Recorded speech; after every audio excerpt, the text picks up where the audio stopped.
Hello again, it's Noob, and in front of us we have what looks like a relatively innocuous 40mm brass padlock, and well, it sort of is, but it's more interesting than that. This is actually a lock from the Netherlands sent to me by Edwin's Lockpick, a channel based in the Netherlands, so thank you Edwin for sending me this. I'll leave a link to his channel.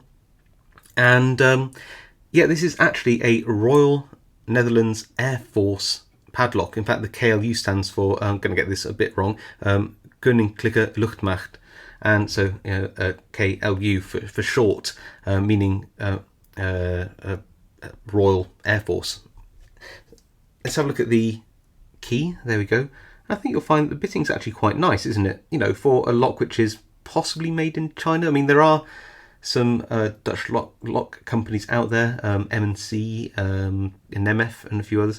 But yeah, looking at that key, it looks the kind of quality I get from China. Maybe I'm wrong. If you know different to me and you know where this is actually made, then please do let me know. Opens up quite nicely. Double locking pawl.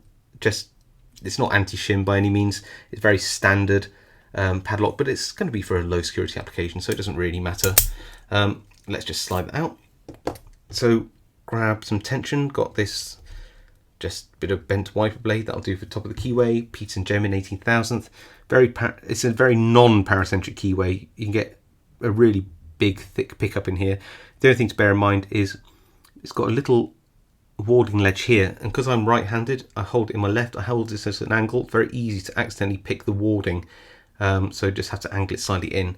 So that being said, let's have a feel around. So there's nothing on 5 there.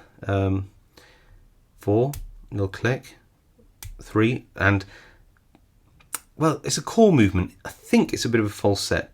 That's what it feels like. So I think there's some shallow spools in here. Nothing on 2 there. Pin 1.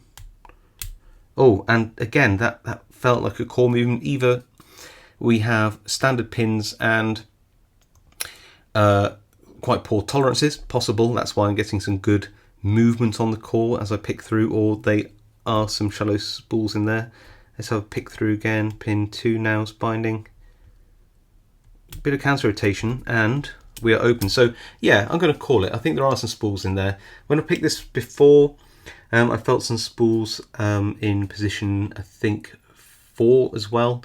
So I'm going to say it's probably at least 2 spools in this lock. No way to gut it to find out, but having picked it 1 or 2 times before filming just to get a feel for the lock, I have to say that I do believe there are spools in this. I you know, if I had to bet, if anybody has ever taken one of these apart, these KLU locks, I don't know how common they are, then do let me know if I have got that right, if there are actually spools in here, or it's just some poor tolerances on a load of standard pins. Alright, well, hope you enjoyed that video. Thank you all for watching, and I'll see you all next time.